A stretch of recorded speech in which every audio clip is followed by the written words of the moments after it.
Hey guys, this is Comic Ken, and for the past couple of weeks, I've been really trying to think about what is intellectual property in comics? Like, what is IP? And the answers that I've come up with without looking at the actual definition of intellectual property is a collection of ideas that coalesce and come together to form the basis of your comic.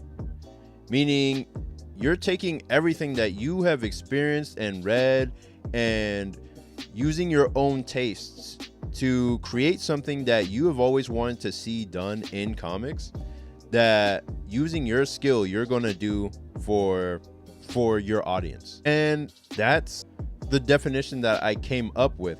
And so I'm going to look at the actual definition of IP just so that we have the full context for what I'm talking about.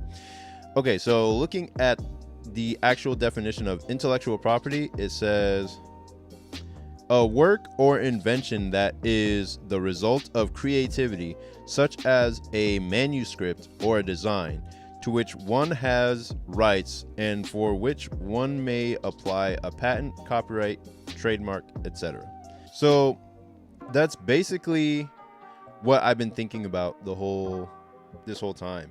And intellectual property, I think, is mostly, in my concept of intellectual property, like, it's mostly invisible. Like, it's based on something invisible, where you're taking everything that you have seen and read throughout your consuming of media, and you're looking constantly for, like, what's missing, like, what am I not seeing that I would want to experience or I would want to have when I was a kid.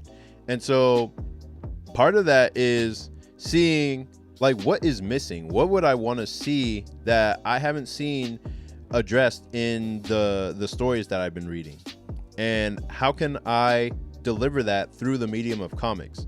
Because we're not talking about, like, animation, video games, all of that also counts as intellectual property, but we're talking about comics as the basis, the idea that you're trying to take to fruition and deliver to an audience. And that is basically how I've made up the ideas that I've come up with in the past. Like, I'm just thinking, like, oh, this would be so cool to put into a comic, this would be so cool to do. But the thing that really sells an intellectual property, the thing that really sells an idea, is the execution of it.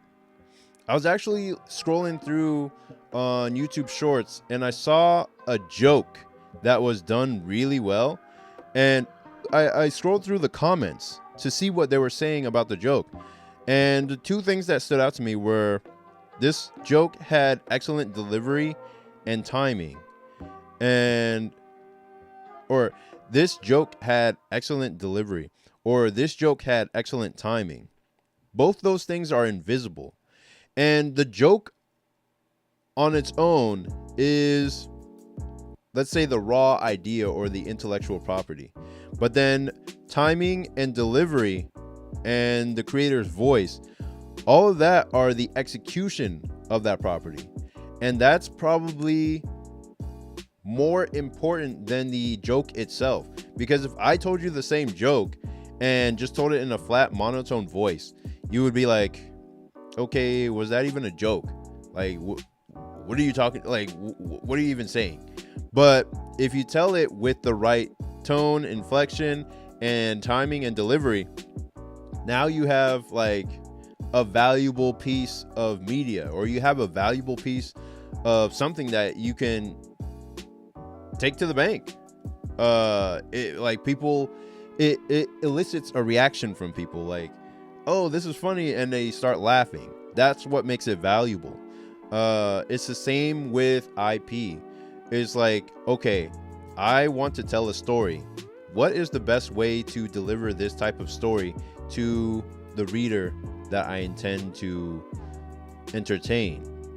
And because I've chosen comics, there are certain things that I need to do that are completely invisible to other people, that I understand are necessary to make this comic something worth reading.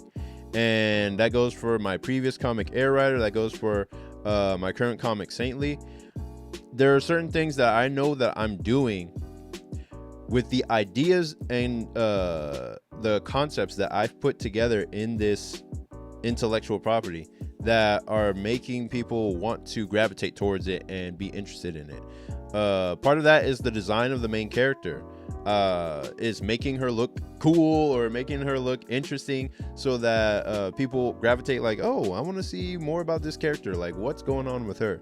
A lot of the times you'll see that on social media where there's like this super hot like female character from a manga, let's say Captain Mizuki from One Punch Man, and people are like, yo, look at her, like what's the sauce? Like, you know, they always say like, what's the sauce? And what they're asking for is the source. Like, where did this character come from?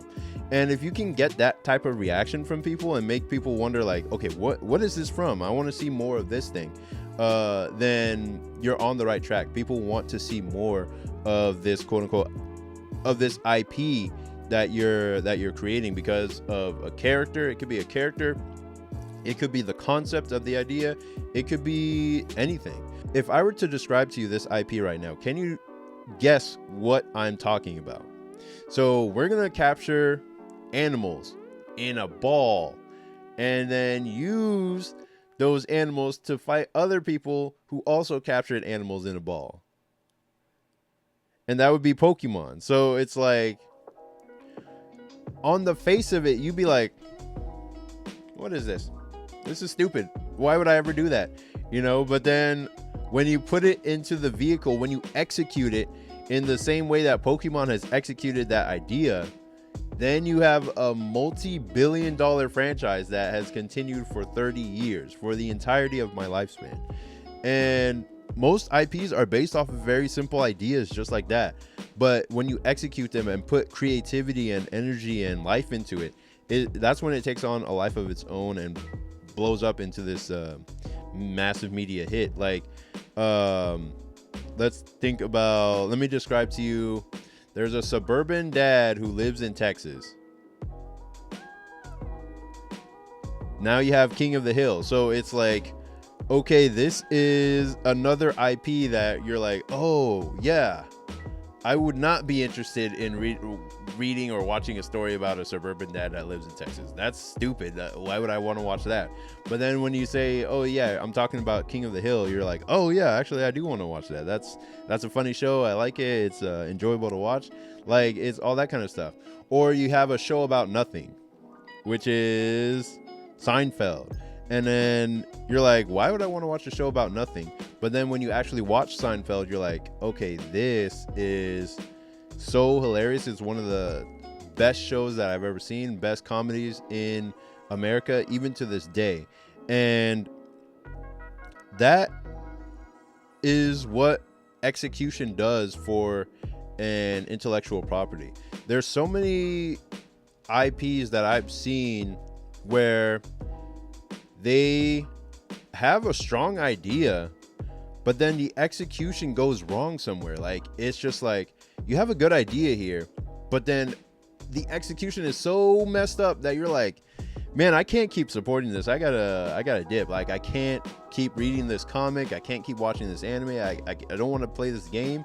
Like, there's so many ideas that are good, but then the execution is so bad that you don't even want to continue with it. And there, on another note, there's so many manga that have to do with demons, have to do with like curses, have to do with spirits and powers. But then the biggest one that has to do with all of that right now is JJK. Like, Jujutsu Kaisen is the biggest thing having to do with demons and all that kind of stuff right now at this moment. Even though there's demons in Demon Slayer and demons in Chainsaw Man, but they're called like devils or whatever. Because of the execution of JJK, it's the biggest thing that has to do with demons because of the execution of Naruto. It is the biggest thing that has to do with ninjas.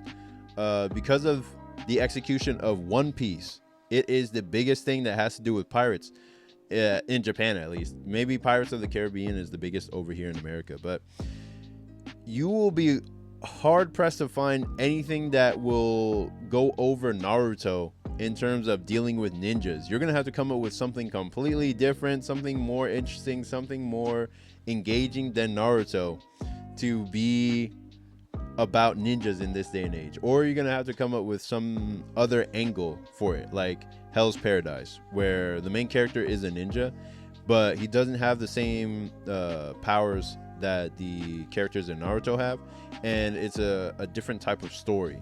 So I could go on about this all day. IP is just a very fascinating subject to me, that I've been thinking about for the last couple of weeks. But I wonder about like your own IP that you're trying to create with your comic. What is your idea? What is the core of your story? What are the invisible elements that people can't see, but that you have always wanted to see in comics, and that you want to put in those things? Because I think that's what makes your comic worth reading, and your execution of those ideas is what makes it worth sticking with over the long term. So please check out my latest IP. It is my webcomic called Saintly. It is a demon chase horror action comedy about two best friends who have to outrun the demon loan sharks that they borrowed from.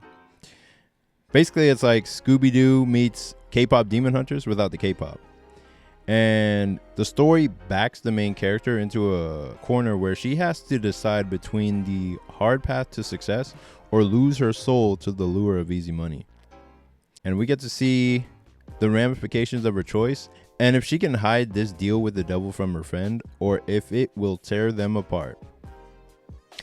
And I hope you read my comic in the description and check out the story. It should appear in your email inbox or your spam folder if you don't see it. And I'll also leave a link to my previous IP, which was a comic called Air Rider High School Hero. I'm still selling copies in the link in the description, and you can check that out. It was made into 2 comic books and some stickers and some prints. That was the extent of the IP, but yeah, please rate, comment, and subscribe, and I will see you in the next one. Peace.